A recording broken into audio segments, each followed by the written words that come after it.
pellets, hexane spray, and we got this crude oil. This is a rice bran crude oil. This is a solvent extraction. This is a crude oil. We have the solvent extractor through which we got this crude oil.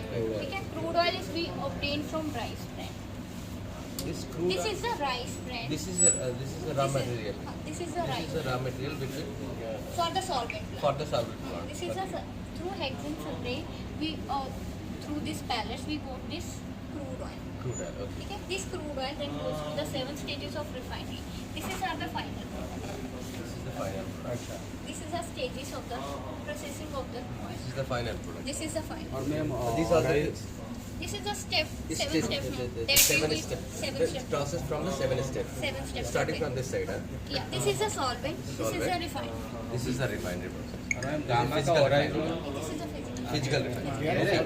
इसमें से कैसे ओराइजनल gamma का जो original निकलता है वो कैसे वो आपको यूनिट 4 में पता चलेगा। उधर है हमारा product। वो ऑयल में से ही फाइनल ऑयल में से ही निकलता है ऑयल में नहीं, वही चावल से। साइड हाँ। ये तो रॉ मटेरियल के लिए है यहाँ